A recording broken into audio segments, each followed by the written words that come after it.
Good day, everybody. Welcome. This is the two-way tonight.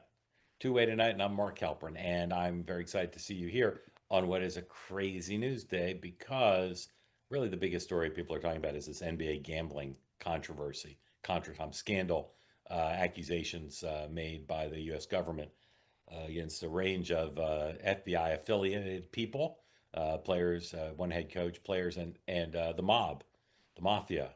We're never supposed to admit that they exist, but apparently, according to the Justice Department, they did. Story as old as time, betting on sports with inside information. So that's a big story, but also a lot of other big stories, including with Washington, D.C. The shutdown continues. The test votes that were held today, we'll talk about that, went nowhere. And of course, lots of news regarding our hardy perennials, the ballroom, the Middle East, and Russia. So we'll tell you all about that stuff. And uh, New York City mayor's race, some news there. Great video of Larry Summers up at Harvard. If you're into Larry Summers and his connection to the school he used to run, it's compelling video, even if you're just interested in high human drama. We'll show you that, I believe. And a few other odds and ends. In any event, thank you for being here. If you want to be in on the conversation, you have that option. Just raise your hand if you're here on the two-way platform. Please raise your yellow electronic hand if you're watching on X or on YouTube. No smack in the chat. No smack in the chat. No smack in the chat. If you'd like to say something nice in the chat, please do. And think about peace, love, understanding, the extension of the presumption of grace to all. Some great guests here today as well. A couple of folks. One, Aaron Parnas, the Parnas Perspective on Substack, and then Ari David, founder and editor-in-chief of Upward News. Eager to have them both on. They're both creative thinkers, bright people, and I want to know what they think about pretty much everything on our docket today. So they'll be here in a moment. Again, if you want to be on the conversation, please raise your hand. Quick word for one of our sponsors. I have a number of sponsors this evening. Very honored to them, grateful to them, and honored to have them as part of the show. And first is an old familiar, Cozy Earth. Cozy Earth makes products from high quality materials, viscose from bamboo that is temperature regulating, extremely soft and comfortable. All their stuff is great. I recommend the bedding, extraordinarily comfortable. You can also get the bubble cuddle blanket, extremely comfortable because it's got a distinctive bubble design, intricately woven from ultra soft fibers, and I can testify they ain't hard. It's soft. Uh, if you want to treat your family to some great stuff, please go to cozyearth.com. Use the promo code two-way for 20% off. The bedding, the t-shirts, extremely comfortable. They size perfectly, so you get whatever your preferred sizes. And then, of course, as always, I recommend the pants to you. The pants could not be more comfortable. You can wear them on any occasion because home isn't just where you live, it's how you feel. Let's go home with Cozy Earth. Thank you for attention to this matter. Tell them Carrie Russell sent you. See what they say.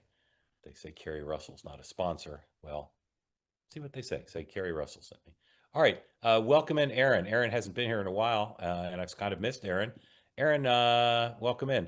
You just did something that was high profile. I saw it on Twitter or something. Did you just interview somebody who was high profile, or were you interviewed somewhere? Too recent. I mean, in the past few weeks, I did Kamala. I moderated Kamala's book tour, so I did that.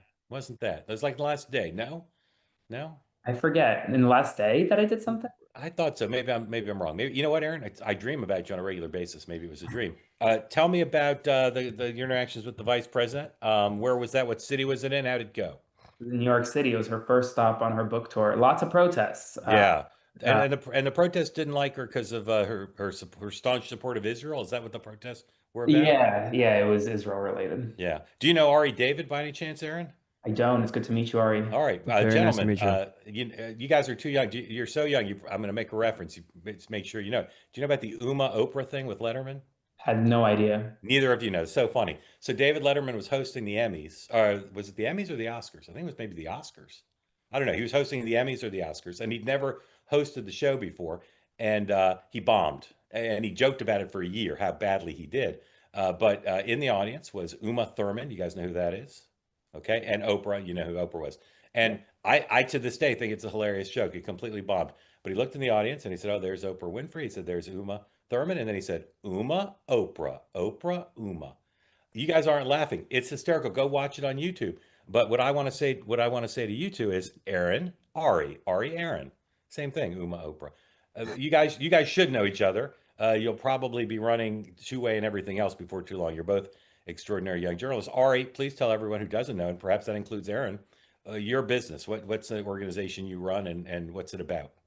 First of all, thanks so much for having me here, Mark. Very Sure. excited to be here. I know this has been a long time in the works. Yes, sir. I run It's harder to book him than Oprah. I run Upward News, and what we do is we cover right of center politics, but we try to do it as non-sensationally as possible. And so we send out a daily briefing every single morning to all of our readers. It gets them everything that they need to know in like a few minutes, everything that they probably won't see if they're reading the New York Times or other left of center outlets. And we also reach millions of young Americans through social media with that kind of reporting. And tell everybody if they want to get the newsletter, how much does it cost? How can they sign up? They should go to ihatefakenews.com and they'll see everything there. Is that really what it's called? That is exactly the domain we have. I hate fake news. And what does it cost? It costs $5 for the subscription, but there's a really good free tier too. So everyone should just try it. Okay. I hate fake news. And $5 a year, a month, lifetime? What is it? A month, and then we have a lifetime tier. We have a year tier. Yeah, everything's there. Okay. And is that where most of your content is? Exactly. So everything is primarily via email. We send out in the daily brief, but we're on all socials. So we try to get our information that we send out in the morning through everywhere. Yeah. And how did you get into the journalism racket? You know, I got into it during the BLM summer when it was incredibly hard to talk to people, and I was just out of college, and I realized that like all of the friends that I had in college all of a sudden decided that they hate me because I was a little bit right of center and I was looking what was going on in the country and the riots and all of that, and I started speaking up about it. And so I decided to start creating infographics, kind of debunking a lot of narratives at the time. There was the famous Kyle Rittenhouse story where I think everyone knows now that it was very clearly self-defense, but at the time, I mean, it was just the media was unrelentless with not kind of talking about the facts that were happening there. And so it started out as a hobby, and then I figured out that I really liked it, and then I've been trying to turn it into a good business ever since. Okay, awesome. And just as you're right of center, Aaron's left of center, but you're both put center in your description, so you probably have some overlap and stuff you think. Aaron, you know how people say to you all the time, "Oh my God, Aaron, you're so young, you're so successful, you're such a good young journalist." They say the same things to Ari. All the praise you get. I can't wait to read his newsletter. I'm gonna Yeah, sign. and Aaron, tell people where your content is available. Yeah, it's on Substack, the Parnas Perspective. It's just you get it twice a day, actually, once in the morning, once in the evening. It's really just the news. I don't put my opinion in there at all. Just breaking down all the headlines you missed, Yep. and also breaking some fun exclusive stories every now and then. So go check it out. All right, we're going to play some news roulette, and we'll see how like-minded you guys are in your news judgment. I'm going to give you 4 stories, and I'm going to count to 3, and you're going to shout out the one you want to lead with, because I can't decide, and we'll see if you're the same. If you're different, I'll break the tie. But here we go. A, do you want to lead with A, the White House ballroom? B, the government shutdown? C, the president's decision not to surge troops to San Francisco? Or D, the New York City mayor's race? Again, A, ballroom. B, shutdown. C, San Francisco. D, New York City mayor's race. On the count of 3, say a letter. Here we go. 1, 2, 3. A. A, shutdown, right? A was shutdown. All right, Yep. like-minded. Here we go. Shutdown starts on my list here. 5, please. This is a headline from the New York Times. Again, there were a test vote today where the Republicans thought the Democrats might go for it. They didn't. Headline from the New York Times: Democrats block federal worker pay bill as shutdown drags on. Subhead: a Republican measure that would pay essential government employees and the military, doesn't say it in the headline, faltered in the Senate, and the GOP blocked a pair of Democratic bills to pay a broader swath of workers. Swath is a great headline word, by the way. I don't know, and maybe Michael will shout out and tell us. Michael, did any Democrats vote for the Republican bill? I didn't have time to look. Okay, continuing on the shutdown, here's Caroline Leavitt at the White House briefing today saying the shutdown is entirely the fault of one party. I won't tell you which one. Number 6, please. Democrats are solely responsible for all of this unnecessary pain. Why are they doing it? To give taxpayer-funded healthcare benefits to illegal aliens, some of whom are violent criminals. During the 4 years of Joe Biden's administration, the Democrats forced Border Patrol to admit illegal aliens into our country with no legal status and minimal screening. A significant number of these individuals are the worst of the worst criminals: rapists, pedophiles, murderers, and even members of the terrorist watch list. Despite having no legal status, paroled aliens were able to file for work authorization, receive Social Security numbers, and access other benefits like Medicaid that are meant for Americans. Since I've found many in this room to repeatedly deny the reality that Democrats gave Medicaid benefits to illegals, and they continue to seek to do just that, I've brought a few verified examples for you today. These are examples of some of the illegals who received Medicaid benefits under President Biden's leadership, and this is what Democrats are wanting to do. This is why they are continuing to keep the government closed. An illegal alien from Laos was arrested for murder, robbery, and felony possession of a firearm. All right, that's enough of that. An illegal alien from Guatemala. I got the information. 3 Democratic senators voted for the Republican bill, not nearly enough to break the filibuster, that would have extended pay to active duty military and workers who are working without pay but are considered essential. Gentlemen, can you guess the 3 senators? And I'm going to give you a big hint. 2 of them from the same state. Who would the 3 senators be? One's a gimme. Who's the Democratic senator who votes yes on all this stuff? Mr. Fetterman. Mr. Fetterman, aye. Okay, the other 2 senators from the same state. What do you think? Is it CCM and Jackie Rosen? No, but that's a totally good guess. But no, it's not them. Guys, hit your buzzer. What do you got? Feel like I'm in school again. Yeah. That I didn't prepare for. I'll give you a hint. One of them's up for re-election in 2026. Virginia? No, I don't think either of them's up. But another good guess. They might have voted. They might have voted. Yeah, I don't know. Yeah, it's Ossoff and Warnock. Got it. We were looking for Ossoff and Warnock. Okay, so no sign in sight of the end of this thing. I interviewed Tom Emmer, the Republican majority whip in the House today, and he expressed nothing but confidence that the Republicans were winning the spin wars on this, and that the shutdown would end only when Democrats basically caved. Aaron, how do you see this ending right now? How do you see the current balance of power on the politics of this? Actually, it's funny. I was talking to someone on the Hill in the past 24 hours who told me that they wouldn't be surprised if the House just stays home until the end of the year at this point. Yeah. Like, there is no off ramp right now. And I really think the only way this government shutdown ends is if air traffic controllers say, you know, we're not showing up to work anymore. Like what happened in 2018, 2019. Otherwise, neither side really has incentives to kind of figure out the government shutdown. Because honestly, I mean, when you look at it from a national level, like surprisingly, it's not that big of an issue, right? Like it's not, people aren't really making it a big deal yet. Yeah. Because it hasn't, I mean, it's impacted a lot of people, but it hasn't touched, like, for example, SNAP is still funded at least through the end of the month. Once people know SNAP benefits, then you might see some movement. But I mean, until something major like that happens, I don't know.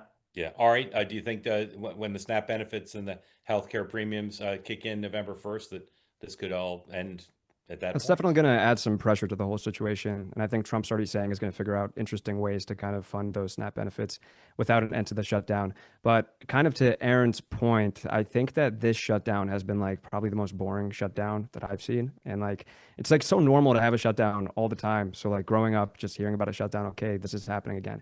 But this time around, it feels like the stakes are so low. And partially because Trump is still doing everything he wants to do, even though the shutdown is happening. He's got everything going on in Israel. He's got Venezuela. He's got ICE on the streets. There doesn't seem like the government is actually shut down at all. It just seems like Congress isn't doing anything, which I think is like a very normal feeling. So this shutdown is pretty different in that sense. Yeah. So there are 3 cliches in political journalism that I try never to use. One is so-and-so's in the fight for their political life. I like to never use that. 2 is I don't like to ever use perfect storm. And I'm about to use a third one that I never use because it's so germane now. And I think I might be the first to say it. Somebody will Google and see in Google News. But has anybody already called this the Seinfeld shutdown? Has anybody called it that? See, you guys know what that means, right? Shutdown about nothing. Do you know that reference? You're too young for even that. Amazing. Anyway, Seinfeld. The show about nothing on an episode of Seinfeld is the Seinfeld shutdown. Michael, Google, see if anybody's used that. I'm ready to stake claim for it. All right, shutdown number 1. Number 2 story we're going to do here is San Francisco, because this is new news. The president said that they were going to send guard troops into San Francisco this weekend. It was like all set and ready to happen. And it takes a lot also for me to see a Truth Social post that actually is kind of compelling because they're all kind of the same. But the president That's on my list, right? Yeah, Truth Yep. Social, number 10. I find this hilarious. He basically said his rich friends from San Francisco called him and said, don't do it. Here it is. The federal government was preparing to surge San Francisco, California on Saturday, but friends of mine who live in the area called last night to ask me not to go forward with the surge, in that the mayor, Daniel Lurie, was making substantial progress. I spoke to Mayor Lurie last night, and he asked very nicely that I give him a chance to see if he can turn it around. I told him I think he's making a mistake because we can do it much faster and remove the criminals that the law does not permit him to remove. I told him it's an easier process if we do it faster, stronger, and safer. But let's see how you do. The people of San Francisco have come together on fighting crime, especially since we began to take charge of that very nasty subject. Great people like Jensen Huang, Mark Benioff, who I think lives in Hawaii, and others have called saying that the future of San Francisco is great. They want to give it a shot. Therefore, we will not surge San Francisco on Saturday. Stay tuned. Ari, what do you think? What's like the morality tale of all this? That the mayor of San Francisco, who gets high marks, talked the president out of it. I think this is kind of the exact strategy that every mayor should have. Like we were just watching the mayoral debate where yesterday for New York City, where all of the candidates pretty much said that they would not want ICE coming in to solve the problem, but none of them really said that they would try to solve the problem so that ICE wouldn't have to come in. So at least like Mayor Lurie kind of running on this moderate platform that he did is now addressing the reasons that Trump would want ICE there to solve the problems. Yeah. There was this New York Times piece a while back when Trump first sent ICE and like the National Guard to Washington, D.C. And they wrote that a lot of black people in Washington, D.C. were complaining, not that ICE was there or not that the National Guard was there, but that Trump wasn't sending them to their areas to figure out the crime. So, I mean, I don't know how many people in San Francisco actually want the crime, but they definitely don't want, sorry, they want the National Guard there, but they definitely don't want those problems there. So someone's got to figure it out. Yeah. Aaron, is this a happy ending or like, is this, Ari seems to think this is like the way the mayor should work with the president. Do you agree with that? I mean, I agree if I knew what the mayor told him that he would do. I mean, this post doesn't really say what Mayor Lurie said that San Francisco will do. I mean, when you look at numbers, San Francisco Chronicle put out last week saying that the homicide rate in California is, I mean, San Francisco it's on track to be its lowest since the 1950s. So I'm not actually surprised that we saw this. This really seems like Trump realizing that sending troops on the ground to San Francisco may not work. It hasn't really worked for him in other jurisdictions. He's been kind of shot down in the courts, except in one situation. And so, I mean, I think this is this is Lurie giving Trump a bit of an off ramp and Trump taking it. Interesting. So, just to double back to the Seinfeld shutdown, I'm embarrassed and proud to say that Kevin McCarthy said it 2 days ago. Oh, 2 days ago, Kevin McCarthy said, this is a Seinfeld shutdown. It's about nothing. So I'm following in the august wordsmith tradition of former Speaker Kevin McCarthy. All right. Third story we're going to do is we're not going to do the ballroom because I've been talking about it all day. We'll get to that. Let's talk about the New York City mayor's race. We showed this morning on the morning meeting this AI generated ad that's a web video. It's not an ad, a minute long about crime in New York. Do you guys seen this video? is that the Cuomo one? Yeah. Yeah. Ted Cruz an hour ago tweeted it with what for Ted Cruz. I don't know if you guys are really familiar with his Twitter game, but when he really likes something, he retweets it and he puts wow. Or sometimes if he really likes it, he'll do wow ... just wow. He did a single wow, but he really liked it. And it's getting a ton of attention. And then today, 14, Mayor Adams endorsed his Knicks seatmate, Andrew Cuomo, who left the debate last night, went straight to the Knicks game, sat with Adams today. Adams, who previously had been a pretty war of bitter recrimination, 14 please, with Cuomo. I'm fighting for the family of New York. That's why I'm here today, to endorse Andrew Cuomo to be part of this fight. And I'm going to give it my all these next few days. Now, Andrew Cuomo went on Sid Rosenberg's radio show today, and it's being characterized as him saying that Zohran Mamdani would cheer 9/11. Okay? Now, if you guys are on this show and I say, I think chocolate donuts are not fattening, and one of you said, would that mean you were saying chocolate donuts were not fattening, or just mean like you were listening along and the host said something and you gave a verbal reply. Watch closely. See if you think Andrew Cuomo's saying here that Mondami would cheer another 9/11. 15, please. Every given morning, there's a crisis. And people's lives are at stake. God forbid another 9/11. Can you imagine Mondami in the seat? Yeah, I could. He'd be cheering. Well, it's another problem. But can you imagine that? No. Okay, No, listen. That's another. When Sid Rosenberg says, you can turn off. When Sid Rosenberg says he'd cheer for it, Cuomo says that's another problem and laughs. Aaron, is that Cuomo saying that Mondami would cheer another 9/11? I mean, it's kind of getting there. I don't know if it's explicit, but that's kind of what it sounds like. That's not just like a me saying, or yeah. Okay. That's another problem. Ari, what do you think? Would that be a fair characterization?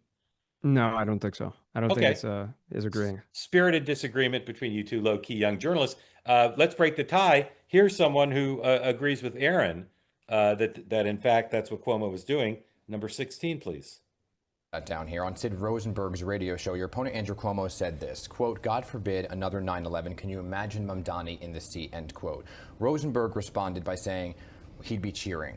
Andrew Cuomo said, quote, "That's another problem." I want to get your reaction. This is disgusting. This is Andrew Cuomo's final moments in public life, and he's choosing to spend them making racist attacks on the person who would be the first Muslim to lead this city. And frankly, it's not about me. It's about the fact that there are more than 1 million Muslims who live in New York City. And to have our faith be smeared and slandered by someone who at one point was considered a leader in the Democratic Party showcases the fact that bigotry and racism is not exclusively a Republican problem. It is also a problem within our own party. And it is time that we turn the page on Andrew Cuomo and those that would tolerate this kind of rhetoric from him as well. Yeah, I can hear the passion and emotion in your voice. It's personal for you. It is. I mean, to describe myself and describe Muslims in this manner, it begs the question of why this kind of rhetoric is acceptable when we're speaking about Muslim New Yorkers. Because all Muslim New Yorkers want is to feel a sense of equality and respect that every New Yorker deserves. And even that is being denied by the former governor. Now, to be honest, he didn't say it about all Muslims. To the extent he said it, he was just saying about him. But Ari David, what do you think of the back and forth here? Is this a tempest in a teapot? A critical moment? How would you characterize all this? Yes. So I think that what Mamdani is trying to do is just trying to take that remark and tie it to the fact that he's a Muslim. I actually think that any kind of like relationship, like someone that would say that about Mamdani would actually be probably talking about the fact that he's a leftist. If you look at right after October 7th, when we had all over social media, like TikTok specifically, people were recycling Osama bin Laden's like letter that he wrote, right? And there were so many like young progressives that were seeing that letter that was written, and they were saying, wow, this is really interesting. We never heard about this. And so clearly Mamdani is trying to say that it was kind of a racist thing or that Cuomo was talking about him being a Muslim, but I think it's really an attack on him being a leftist and how a lot of leftists today kind of did find the Palestinian cause that Osama bin Laden was talking about, kind of, they look at it now empathetically. Aaron, thoughts on Ari's critique and the exchange we saw there? I mean, I think that they're going to Zohran's position on it. I mean, I don't fully agree. I don't fully disagree with where he's coming from, kind of in the middle. But at the same time, what I do agree with him on is that this really is Andrew Cuomo's kind of like last hurrah in public life, what it seems like. All the polling shows he's going to lose this race. I mean, anyone who thinks that Cuomo's going to come back with Sliwa still in this race, I mean, it's not going to happen. Mamdani will be the next mayor of New York City. And I think at this point, to be making these mistakes, whether it's even suggesting, even if that wasn't Cuomo's intent in that radio interview, just even suggesting that could possibly be what he was intending, or putting out that ad that you were talking about earlier, that AI generated ad. These are just mistakes that a good campaign shouldn't be making 2 weeks before an election, and Cuomo's team is. And it really, to me, does seem like this is Cuomo's final hurrah. And if I'm Cuomo's team, I wouldn't want to be going out of politics this way. Why do you think the AI generated ad was a mistake? Well, I mean, I think this whole idea that like it to me, when I first saw the ad, I was like, well, I mean, parts of it are racist. Like you're talking about how New York is filled with crime, and then the first person you have is a black person with a keffiyeh on. Like, right. Although I will say, I think purposely, almost every alleged criminal, AI criminal in the ad was a white person. The vast majority were. Sure, but like the way that it was put out initially, I mean, it just wasn't. That to me, that's not a closing ad. That's not a closing ad. That's not a closing Yeah. message for a winning campaign. Yeah. Well, we'll continue the conversation. I want to ask you about a couple more things. I think if he has any chance to win, it's declaring that Mamdani is not up to running the city. And on crime, I think the data is pretty clear. That's where at least some of the doubts about Mamdani are, is whether he could be, the equivalent of the commander in chief. I want to ask you guys about a conversation I had at lunch today, and it's a theme I've been talking about since Mamdani became the nominee, which is even that day, even though it was not as sure as likely a thing as it is now, it seemed likely he'd be the next mayor as the Democratic nominee. And I've been saying, just as when someone's elected president, most people say Donald Trump wins in 2016. The Clintons say we hope he succeeds. As Americans, we hope whoever the president is succeeds, and that doesn't last usually for more than a couple months. But I keep saying, I don't care if you don't like his policies on Israel or he's a socialist or whatever you don't like. If you live in New York or you care about New York, you should hope he succeeds.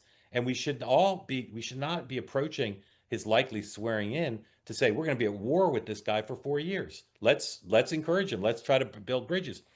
And I get huge pushback on this platform, on Next Up, and in my personal life with people. And today I had lunch with one of the, I'd say, leading Jews of New York. I'll just call him what he is. He's a very senior Jewish figure here in New York City. And I said the same thing to him. And he said, absolutely not. I will not. No one I know wants to build bridges to this guy. This guy will be a failure. We'll have to be at war with him for 4 years. And this is a mild-mannered person. This is not a belligerent person. And he said he's worried about his kids. He said he's worried about Israelis living in New York who support the Netanyahu government, that Mamdani is going to have them arrested. So, Ari, what do you think about what's the right posture for a New Yorker who really opposes Mamdani if he wins? Should they just be fighting with him for 4 years, or should they do what I'm suggesting, which is give him a chance, see if you can encourage him to pursue policies that will unite New York? Well, definitely right now before the election is the time to fight if you don't like him. Afterwards, I think that you want to get the best that you can for your community. And so working with him is probably the best plan of action there if you can. I know there's a lot of business people, very top business executives on Wall Street that have already been meeting with him, trying to figure out how they're going to work with this guy because it looks like he's going to win. So I don't know. It doesn't seem very productive to want to fight someone that's the mayor for 4 years and not get anything. So yeah. Aaron, I forget, you don't live in New York, right? Thankfully, I don't have to weigh in on this every day. Wait, well, but if you did live here, would your posture be fight the guy for 4 years? Or listen, I'm modern Orthodox, right? I have a kosher kitchen in my house. I talk to Orthodox Jews every single day. I speak to Orthodox Jews in New York often, and I tell them what you told them. Build bridges, invite him into your synagogue, invite him into your congregation, meet with the guy and get to know the guy. Don't just kind of discount him just because you don't like one thing he said or you don't like one thing about his past. I will say this. This is a lot of like everyone who's criticizing Mamdani. I mean, this is a lot of their doing. If they wanted to run a normal Democrat against Mamdani, he would be mayor today. Instead, they chose Andrew Cuomo, who has all this baggage in the past, who's hated both on the right and the left. You run a decent you run the New York City commission, the police commissioner. She will be the mayor. But they just royally messed up the establishment. Yeah. 2 out of the 3 of us keep kosher, by the way. Probably a first time on this program we've had that, and I won't say which one of us doesn't, but I just had some pepperoni pizza, so you be the judge.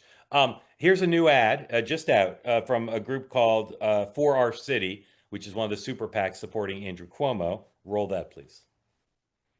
Another smiling photo of Zohran Mamdani taken just a few days ago. And who's he with this time? Imam Siraj Wahash, an unindicted co-conspirator in the 1993 World Trade Center bombing, who called for a jihad on New York City, and someone who condemned gay people as, quote, cursed with a disease. This is who Zohran Mamdani embraces. He's not who you think he is. Paid for by 4 Our City. All right, let's first talk about it as craft, and then we'll talk about its message and morality. Aaron, just as a closing negative ad, what do you think? I mean, it'll have the same impact as an ad about with Donald Trump and his picture with Jeffrey Epstein. people take pictures of people all the time. Like, this is not like, I honestly hate this argument so much, both on the right and on the left, whenever they use it. Like, these are politicians. They take pictures. And this guy, he's an unindicted co-conspirator. He was not indicted. He was not charged with any crimes. If he was participating in the conspiracy, he would have been indicted. He wasn't. Move on. Ari. I would understand that argument if he wasn't who he is with the background that he is. I mean, this guy had in his rap lyrics where he was praising like people that funded Hamas. You know, this guy is a very serious Palestinian activist whose father has written about how suicide bombers are like a new form of soldiers that are morally, you could defend them, whatever. Like, it's just, I understand where you're coming from. If this was just like a out of the ordinary thing, oh, how did this guy get a picture with him? But if you're adding the whole entire rap sheet that he now has and why people don't like him, it's just kind of another one of those things that goes to, I guess, reaffirm why people are concerned. Yeah. Okay, we're going to do some potpourri here in just a minute, run through some issues, get quick responses from Aaron and Ari, and then your questions. So please raise your hand if you want in the conversation. Here we go. New CBS News poll you may have not seen, asking Democrats in California, do you want this person to run for president? Yes or no? Did you encourage this person to run for president? Should they run? I want you guys to guess the yes number for each of these people. You already saw it? All right, Aaron's out. Ari, Gavin Newsom, should he run for president? What percentage of California Democrats say yes? 39%. 72%. Kamala Harris, what percent of California Democrats say yes? 20%. 48%. Anyway, I thought those were interesting numbers. Ari might think they're interesting, but he doesn't have a finger to feel, apparently, for California Democrats. No, not at all. All right. Let me run through some stuff. You guys, here's how we're going to do it. I'm not even going to call on you. I'm just going to read through the news because I want to get to community questions. You just jump in. Just kibitz. You know that word kibitz? Of course you both do. You keep coaching. Mm-hmm. Just kibitz away. Just jump in. Both of you. Whatever. Here we go. Caroline Levitt at the briefing today showed photos showing lots of construction is common at the White House. And Denver Republicans are saying Barack Obama spent like $180 million remodeling the White House while he was there. They released a timeline showing, oh no, that's a different story. I don't even know what that story is. Okay, running through here. Putin calls new sanctions, quote, unfriendly acts, says it won't change his behavior. J.D. Vance on the tarmac as he's flying home from Israel criticized Jen Psaki for the comments she made about Usha Vance. Portland Trailblazers head coach, a player for the Miami Heat, were arrested as part of this big sting announced by Kash Patel. That was a crazy sting. Everyone should go read into the indictment. The mafia is involved. That was which streaming service would make the best miniseries about it? Like, where does that belong? I don't know. I'd love Apple, HBO. Honestly, Dateline should just do something. Dateline should do it. All right, that's probably right. Portland did that one. Kash Patel announced it. The president endorsed the founder of Binance, Mr. Zhao. Pardoned him. Getting a lot of heat for that. I told you about the Larry Summers thing. I'm not going to show it. It's a little confusing. Markets. Do we have the market closed? Yep. Okay, so let's look at the markets. This is from our friends at the Bonson Group on the markets today that just closed a little while ago. Where'd they close? I don't even know. You putting that up? Here we go. Dow, S&P closes higher, recouping Wednesday loss and then some. Here's the three big markets here. Again, courtesy of our friends at the Bonson Group. Got that one? Number 21. 21. There you go. 21, please. And we have it there. And come on. Don't have it? Have it. Let me know. If we don't have it, we'll move on. All right. I'm going to look for something else while we wait for that. New reporting from MSNBC. Federal prosecutor in charge of investigating whether Adam Schiff should be charged with mortgage fraud recently told her bosses she did not think the case was strong enough to move forward with. Headline tomorrow, federal prosecutor fired. Yeah, fired, and some Trump crony hired. Correct. Probably. Okay. Do we have the market thing? No? I ask again. There we go. Everything up. Probably getting back towards highs for like all-time highs because that's a lot of up there. Dow up 144 points. S&P futures up almost 40. NASDAQ up 200, courtesy again of our friends from the Bonson Group. Go to tway.tv/TPG, TBG, the Bonson Group, to subscribe to David Bonson's daily newsletter, Dividend Cafe, available for free. I read it every day, and you should too. Gentlemen, let me ask you this before we go to citizen community questions. Ari, you first. What's the state of the economy now as you see it? The data is completely all over the map. The markets are obviously doing quite well, but there's other data not so good. Is the American economy healthy or not? I haven't heard anyone happy about it, You in haven't? real life. I think, everyone's complaining all the time, so I would probably say no. No. Okay. Aaron, you think the economy is healthy? No, I actually think the stock market success is a bit of a fallacy here. Tell us why. Well, I think people can't, like, the job numbers, or I'm saying like the employment market sucks. People my age can't get a job. People submit thousands of applications, they can't even get an interview. So they're not getting jobs. There's still a ton of debt owed by the American consumer. People aren't spending as much money right now. So yes, the stock market's doing great, but when you actually look down at like everyday Americans, how they're feeling it, they're paying more for basic goods. They can't afford it. They can't get a job. I mean, and as Ari said, no one's really happy. You both are very fully employed, though, ironically. Because of myself, like because of ourselves.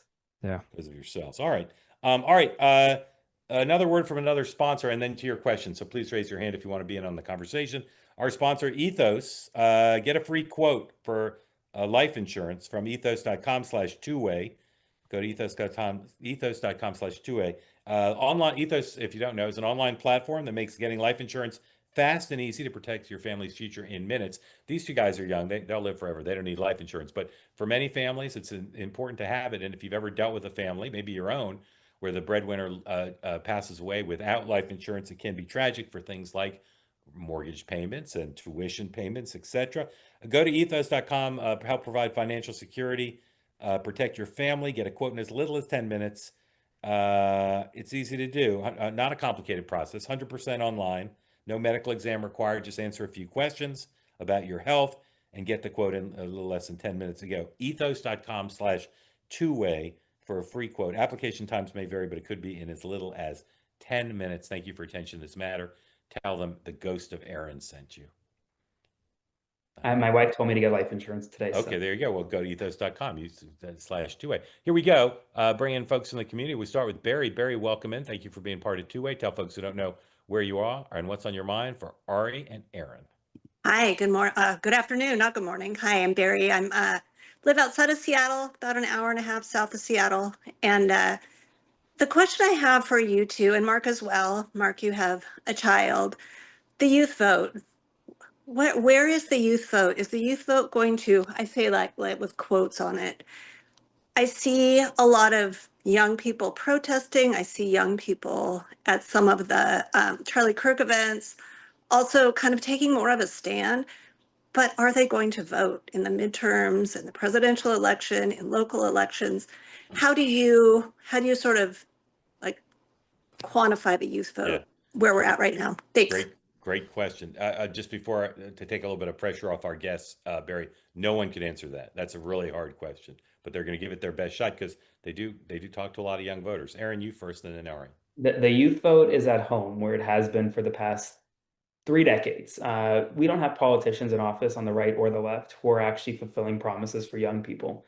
And so young people aren't incentivized to vote. Yes, they're going to protest. Yes, they're going to be on social media. They're going to make a lot of headlines and make a lot of noise, but actually getting to the polls, good luck.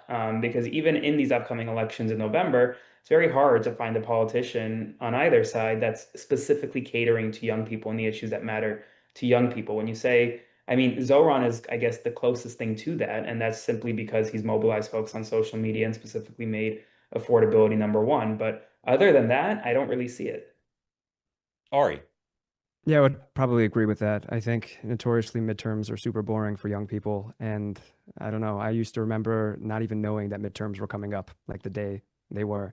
And I would also go to say, like, I've been thinking about this a lot, but like after the assassination of Charlie Kirk, like he was one of those people that was really trying to make that campus phenomenon that you were talking about happen. And the viability of like something like that happening specifically to get like young voters to vote on the right in the midterms, it's hard to see that someone kind of takes the place of an organization like Turning Point or what Charlie was doing. So I don't know without that kind of thing how many people can be mobilized. Even if like the stakes are low in midterms and it's a complicated messaging of what people are actually going to vote for, that could kind of keep a lot of young people just tuned out of the whole thing. Extremely thoughtful answers. Barry, thank you. Grateful to you. Rob, welcome in.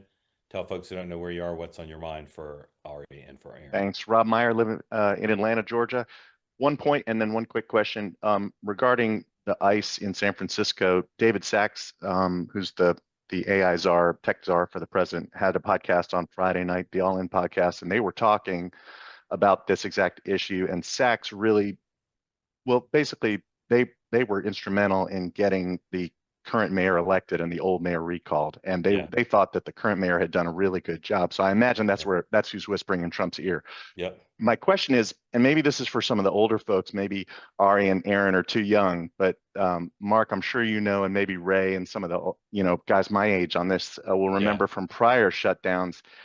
It seemed like it was just a bigger part of the news cycle, and the news cycle is so fast and so incredibly busy now. It's hard to keep up. I mean, to your next up last week, Trump's got 4 major foreign policy things going on. He's got the tariffs going on. He's got ICE going on. It's just hard to keep up. And I just don't think it just gets drowned out. But I'm interested to hear what some of the older people who have lived through this before think. Yeah. So my big theory about this and why it's not getting as much attention is COVID. People are used to things being closed. People are used to massive disruptions that are beyond the realm of the thinkable before COVID, right? Like supermarkets closed, churches closed, public transportation closed, hotels closed, casinos closed.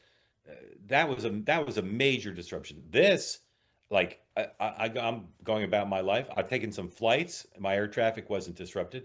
How else am I disrupted by this? I'm not reliant on the federal government in my day-to-day life. So to me, that's the main reason. It's just like after COVID, if I walk from here, Upper West Side to Tribeca, if I walked, I wouldn't see a single thing visually that suggested the federal government was closed. Not one. And yet during COVID, if I'd walked from here to downtown, it would have been crazy what the level of disruption. That's my theory. Rob thinks you guys only know stuff about like Beyonce is like in the history books, but do you guys have a view of why it's not on the mind as much? Yeah. Well, Oh, go ahead. yeah, I just want to say like one of the last shutdowns that Trump was involved in, like he was pushing for like border funding. And there was like a very concrete thing that like Republicans needed to get through because their constituency really wanted this. And this was a big promise. But I kind of mentioned this a little bit earlier, like Republicans and specifically Trump is doing everything he wants to do. Like there's no roadblocks for his agenda right now that the shutdown is really stopping. Like he's got all these things happen domestically. He's still arguing with the universities. He's still got ICE doing what they need to do. The foreign policy stuff that's happening, like everything is just moving. There's no feeling that anything has stopped and there's one spotlight on one specific issue that's a roadblock. Like it just doesn't exist this time around. Yeah, no, I agree. I also think, it's not actually impacting too many people. That really is the truth. Like the people that have been impacted the first 23 days are federal employees. It's not the average American hasn't been impacted yet. So I really think once SNAP benefits are impacted and air traffic controllers threaten to walk off the job, then they'll be in the news a little more. Yeah, both very well said. Rob, thank you. Grateful to you. Okay, let's go to Bob. Bob, welcome in. If you could put yourself on camera, that'd be good. Though I enjoy the Dolly-esque view of the top of your head only. Unmute, tilt your camera down, tell folks where you are and what's on your mind. Maybe not. Maybe that's AI. Maybe that's not actually the top of Bob's head. All right, Bob, I'm going to give you a second to figure it out. And while you do, we're going to bring in Jim. Jim, welcome in. Tell folks after you unmute where you are, what's on your mind for Aaron and for Ari. Thanks for having me. Comment for you, Mark, and then question for everybody. Comment for you is, I'm not a New Yorker. I think you overplay and talk too much about the New York election. I don't think it matters much for people outside of the 5 boroughs. And I worry that you're going to have to replace it with maybe tri-state weather and traffic on the 8s for your morning meeting after the election is over. But my question is about the construction project. I'm a 3-time Trump voter. I have some problems with what Trump is doing. I worried over this past weekend that 7 million No Kings protesters came out. And I feel like the left, the Democrats, that are making a big deal about the construction in the East Wing is watering down their own message. You had a pretty good message coming into Monday with 7 million people just saying that they were unhappy with Trump. And now you want to start in on about whether or not we're going to build a ballroom on the East Wing is really, I think, anti-productive for their message. I was wondering if you guys would comment on that. Yeah, before you do, Aaron, first, just on the mayor's race, I have been throughout my career openly hostile to over coverage of New York and things happening in New York. To get a ton of coverage, wouldn't get any coverage if they happened 5 miles from here. There's a famous New Yorker cover. I was thinking of that too. But I respectfully disagree with you about that. There's a ton about this race that's of national importance and significance, and at a minimum, I'd say the president of the United States talks about this nearly every day. He thinks it's super important. Now, he is a New Yorker, but the stakes are extremely high here for the definition of the Democratic Party. The stakes are extremely high here for the progressive wing and how they exercise the power that they'd like to have. The fact that it might be the first Muslim mayor of New York City and all the accusations he makes about prejudice there. So I do think it's a national story. We do overcover it, but I think we overcover it because of the drumbeat of interesting things that happens, as opposed to just being biased towards New York news, which again, throughout my career, I've been a proponent of not overcovering New York news. But in any event, Aaron, first thoughts on going from kings to ballrooms. Yeah, I think the ballroom situation is a very hyper online issue. I mean, it's not something that's actually ever going to break through to the average voter, and I don't think that's what the goal is. For me, the problem with the whole ballroom situation is that Trump lied, right? He said 3 months ago that it wasn't going to touch the existing structure of the White House. Now you see images of the existing structure of the White House literally being demolished. So that is what I cover, the fact that the president of the United States is lying to the American people. Yeah. Aaron, let me push back on that. And again, Trump lies all the time. He lies more than any president we've ever had. But let's say I had a contractor come in and say, Mark, in order to fix the pipes in your bathroom, we're not going to do any construction in the bedroom. It's not going to happen. And then as he starts the project, he says, well, actually, we're going to have to touch the bedroom. Isn't that what happened here? Now, I think he should have explained that rather than pretending he never said the first thing. But is that really, like, if you want to talk about Trump lying, aren't you dumbing down the concept of lying by saying this is some egregious lie and that's what's at issue here? Well, Mark, that would have been solved. He wouldn't have had to lie if he just submitted it through the proper planning commission and went through the process, and they had the contractor come out and all that, and he would have had to do it. I agree. I agree right? with that. I agree with that. Okay, Ari, thoughts on Jim's question about the change in narrative? Yeah, I actually think that the construction of the White House is like a very powerful psychological framing of what's happening, where you have all of these liberals that really are hopeful that once Trump is like gone, like he's gone, like we'll be able to forget about everything that's happened in this country. There's not going to be any real damage done, and they'll vote him out and they'll put their own people back. But like seeing the White House with part of it being kind of like demolished and then rebuilt, and like something that Trump thinks is amazing, like they all say they don't like his taste, and they're horrified by it. So I think this kind of like framing affects them deeply, like psychologically, in terms of he's making a permanent change in like probably the most iconic American building, right? I don't know if that's going to be demoralizing or if that's going to be able to get them to go out and vote, but I definitely think it's like striking a nerve for a reason. Yeah. Well, can I follow up? I mean, yes, sir. You had 7 million protesters this past weekend.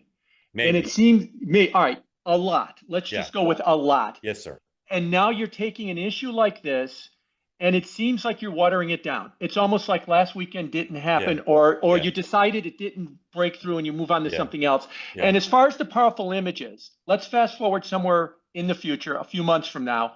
There's going to be an Architectural Digest puff piece about this new ballroom. There's going to be Fox News coverage of this new ballroom. And then you're going to have the images of the greatest ballroom that's ever been out. Are we going to then pivot from these pictures of the destruction to this great ballroom and give them credit for it? Or are we going to just let that memory hold at that point? Some people will. Jim, thank you. 2 updates on the ballroom, one of which you will find not the least bit surprising, and the other of which you will find not the least bit surprising. The first is that the president moments ago said it might cost $350 million. So he went from yesterday saying 300 to perhaps 350. And then I'm not even going to put this visual up because it's so incredible.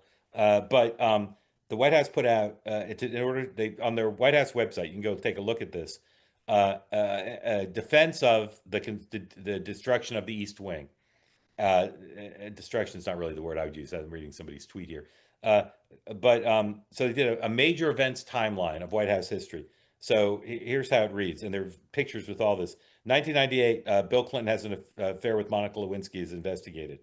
2012, the Muslim Brotherhood visits Barack Obama in the White House. 2020, Melania Trump oversees the building of a tennis pavilion. 2023, something having to do with cocaine discovered in the White House. And then 2024, Trans Day visibility in the White House. And then the construction. In other words, they're doing kind of like comically ridiculous things. Okay, two more things and another question. First, for you young people, here's a history lesson on the history of Uma and Oprah.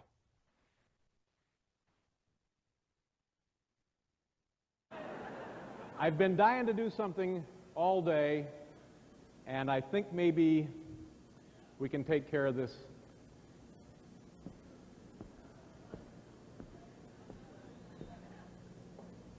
Oprah?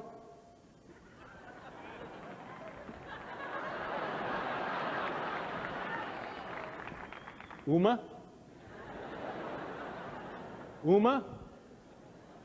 Oprah? I feel much better. Yeah.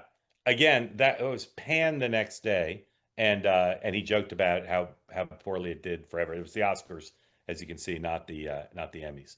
I saw Ari laugh a little bit at that. I think that was funny. Yeah, it was They're funny. Just strange names to say back to back. It was funny, but go on. Do you guys have LexisNexis accounts? I don't know, Google maybe, but go find the reviews of the performance, and he was savaged. All right, quick sponsor ad from one more sponsor, and this will be good for the younger people. CB Distillery. Go to cbdistillery.com. 25% discounts on all their products for people who have trouble sleeping, or maybe you're sore after exercise, dragging, exhausted, maybe even your mood's a little bit off or focus. For more than 2 million people, the answer has been found in the products from CB Distillery, made from the highest quality, clean ingredients, no fillers, just premium CBD. Imagine waking up rested and ready to face the day as opposed to exhausted. So if you're ready for better sleep, less stress, feeling good in your own skin again, try the products from CB Distillery. Right now, you can save 25% off the entire purchase price on everything on the site. Visit cbdistillery.com. Use the promo code 2WAY for 25% off. Again, cbdistillery.com, promo code 2WAY.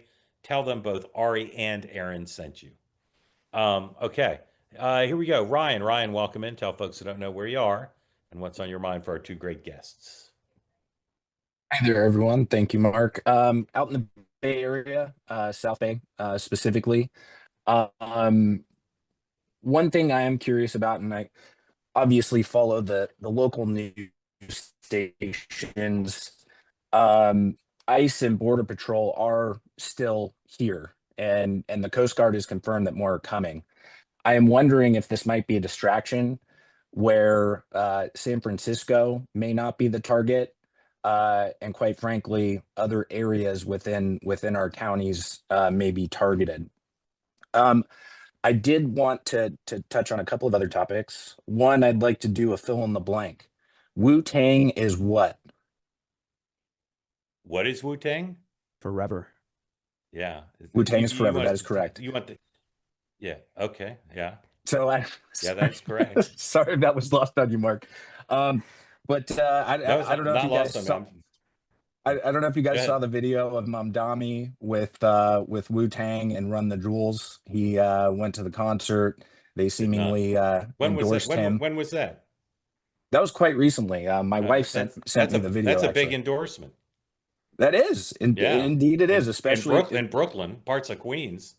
Yeah, they were not in my building, but in Brooklyn and parts of Queens. He was talking to the RZA about growing up in Brownsville and what he wants to do to improve it. I'll tell you this, Ryan. I'll get some cred with you. I did a show on Bloomberg a while back called "With All Due Respect." RZA wrote our theme song. Oh, that's awesome. Yeah. Okay. Good for you, Mark. Heck yeah. That's for you for mocking me for suggesting I didn't know about the Klan. As a New RZA. Yorker, I thought it'd Yeah. come off the tongue. RZA Ari, wrote our theme song. I appreciate it, Ari.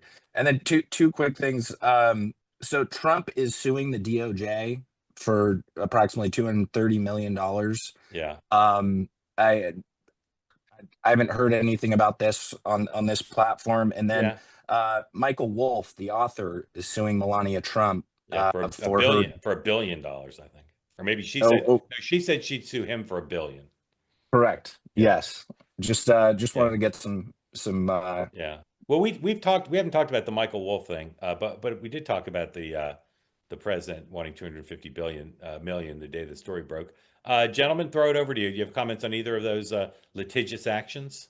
I mean, he's not actually suing the Department of Justice yet. It's an administrative thing. So I think that's important to distinguish. He hasn't filed. Absolutely. I will say he's the one deciding whether or not he gets $230 million worth of taxpayer dollars. I'd rather that money go to something like Medicaid, but whatever. You don't want to go to the ballroom. It may have to because the price keeps going up. So I don't know. Yeah. Ari, thoughts on Michael Wolff or on the president's administrative request for recompense? Yeah, about the request. I mean, he did say that he was going to give it to charity. I don't know if that makes many people feel much better about that. But there definitely needs to be something done about the fact that he was kind of put through these like very crazy lawsuits from the government with novel legal theories back to back. And he was hit by them for such a long time with coordination with like the Biden administration, right? There was that whole entire scandal. So, I mean, I don't know if this is the right way to go about it, but one of the things that the Trump administration is trying to do right now, specifically by like indicting people like Tish James, is they're trying to like set a boundary. Like if you guys are going to do lawfare against us, like we're going to hit you back too.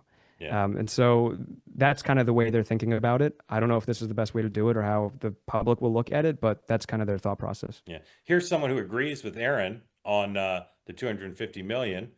Gentleman from Brooklyn, number 8, please. This is Charles M.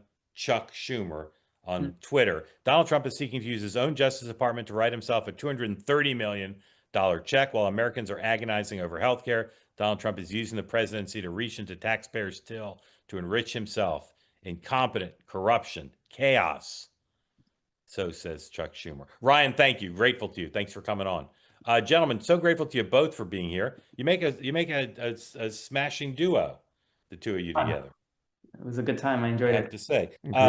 Please both come back regularly. Honored to have you here. Yeah. And we didn't talk much about the NBA thing. We talked a little bit about it, but you're right. It'd be a good mini series or Showtime movie or something. Hope to have you back soon. Again, Aaron, just tell people where your stuff is. The Parnas Perspective on Substack. So go check it out. On Substack. And Ari, Upward News. IHateFakeNews.com. IHateFakeNews.com. Does that redirect? Yeah, it does. It sends them right to our website. We have great IHateFakeNews.com. stickers with that. People love it. Yeah, very smart. What should 2H should start at keepkosher.net, maybe. Something. We'll make it happen. Okay. Aaron and Ari, thank you both. Grateful to have you here. Ladies and gentlemen, 7 o'clock Eastern time, opportunity to watch the Moynihan Report here on 2A. Michael's guest is Danny Polosik.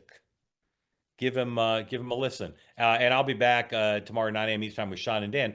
Now available on YouTube, on X, on podcast platforms is the latest edition of Next Up, my reported monologue grappling with trying to understand the emotional anguish felt by many over the building of the ballroom and the destruction of the East Wing of the White House. And then my guest, Tom Emmer, Republican House Whip, talk about the shutdown and about his view of his House colleagues. I asked him who the most talented member of the Democratic House delegation is, and his answer will surprise you. And then Matt Bennett of Third Way, who talk about the state of the Democratic Party and his view of how formidable J.D. Vance would be as a presidential candidate. That answer surprised me. So that's available right now on Megyn Kelly Network. Next Up. Thank you for watching. Go watch Mike Moynihan 7 Eastern, and I will see you at 9 a.m. Have a good evening, everybody.